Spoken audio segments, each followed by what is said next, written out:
The DJI Mini 2 can do so much more with these edit functions. Let me show you what they are.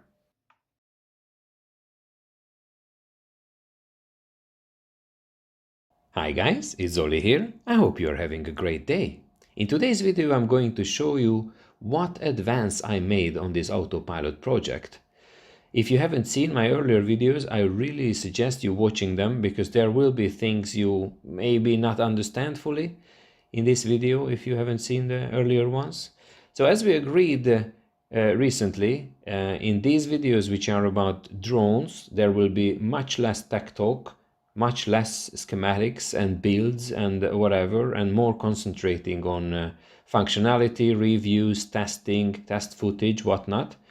But I just wanted to show you what was done basically, really briefly. I did a lot of cable management, so then the whole remote does not look anymore like just a web of wires with components. So finally, after weeks, I was able to close the remote again.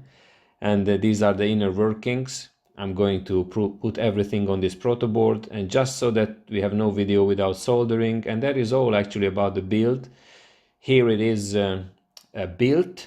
This is not the final version, of course. You will see a better version in the end of the video, but at least it's transportable to go out for testing. So I'm on the field testing this beast. If you really don't know what I'm talking about here, then you have to check the video. So I started to record the flight. I wanted to see, because I did a testing of this in the last video indoors, but I wanted to see the accuracy of this flight recorder and replay.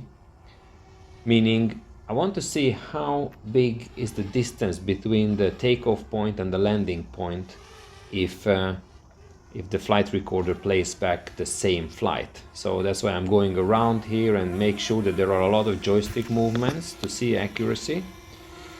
And of course this is the first, this is controlled by me. I'm holding the phone with one hand, so believe it or not, but I'm actually moving the joysticks with my chin. But anyway, I made it to land. Alright, so now I'm going to stop the recording and start the playback. But I'm gonna place down the remote so you can see, guys, that it's really a playback. But you will anyway see it because the two videos are so similar that it's impossible to recreate by hand the same thing. Take off. So we are off. The main screen is the playback, and up left you can see the original flight recorded. I put also for the playback the phone on the tripod so that you can see a little bit better the actual sync between the movements. So that is doing fine as expected. It's not really anything. Now you hear me walking in the grass. I went to pick up the remote because I expect to be a difference between the landing and the takeoff position. So I will have to interrupt the program, of course. I don't want it to land in high grass or whatever. So approaching back to the place. So look, now the difference is, as you can see, coming down, and there is the landing pad. I'm gonna go to the side so you can see it a little bit better. Still adjusting on both of the shots. And that is where it wants to land. Not exactly there. There. I interrupted it so it doesn't go down. But it was what? A meter? It was not much. It's pretty cool. And here is an edit function which you asked for, guys. I will talk about it more in the end of the video. It's to create super smooth cinematic shots. It's pretty cool. It's a joystick lock. Fantastic, I think. Anyway, so I wanted to do another test. I wanted to see if this setup could be used for some sort of perimeter control, like taking a path, look through an area, maybe take a recording of it, a video, doesn't matter, to do some surveillance, and maybe to get that path flown and done and recorded regularly, like every morning or whatever. It could be used for animal control or whatever. I wanted to see what's the difference in this case when it's like a longer straight path or whatever, Landing. not so much ripping around. Plus, anyway, longer path, like right, we expect more discrepancy. Now, Take if you off. now you see on the home point right has been up is the updated. original Please check it on the map. video, and main screen is the playback. Now you can see one crucial thing here.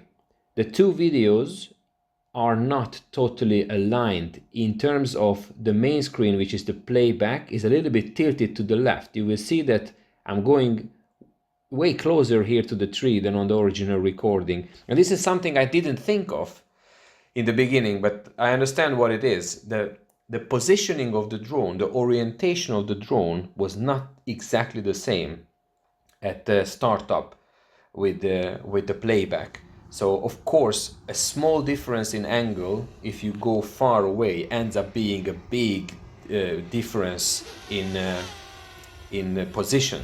So it's very important that for longer ways out, the drone has to be in the exact same orientation at start, otherwise it can be totally different. So I'm coming back here, controller is on the floor, and look at that, that's the discrepancy, 30 centimeters, and we were out like 300 meters. I think it's really cool. Anyways, I came home and I made some additional work on the remote, put the LEDs into the housing, made the PCB smaller. It starts to be like a compact, easy, ergonomically pleasing design. So then I did not have time anymore to go out to do more testing, but I'm just gonna showcase here the final functions. These are not the final functions, but this is where I am at now. So this is normal operation. The joysticks are doing exactly what they are supposed to be doing, but this is all going through those electronics anyways. So now I started the recording. As you can see, the red LED is on. So I'm just gonna do a very short program, a little bit to the right and left, whatever, a little bit turning, so you see all joystick movements are working. Lovely, and I'm gonna land. Super, so with the next button I can just stop the recording, and then it is being saved to the SD card, and start the playback. So the program is running now. It's expected to do the same thing. As you could see it already, it's not a big deal. In a few seconds it's gonna be over. So that's no change, right? It has been already. Now the playback will stop as it gets to the end of the file. I'm just gonna restart the playback and I'm gonna show you the interruption methods. The cancel button could be pressed on the back of the controller. That's like there's a cancel button which stops everything, or the joystick movement, as I showcased it in my earlier video, which I think is really, really good. That you don't need to panic to find the button, just move the joystick and then the program is immediately interrupted. And here is the new function which I developed during this week, is the joystick lock, is the yellow LED. So basically what it does is that, I'm just gonna get the drone closer a little bit. And yeah, there is the added battery in the top. If you haven't seen my battery mode videos, you should definitely check it out. So I'm gonna put a little forward motion on the drone and press the joystick lock, and it just does whatever the last position of the joystick was before locking, and any joystick movement is going to cancel it. After activating this joystick lock function, of course, there has to be a little bit of delay while you have time to release the joysticks, because after that every joystick movement is going to cancel the joystick lock. So if I keep it pulled, it will not work, right?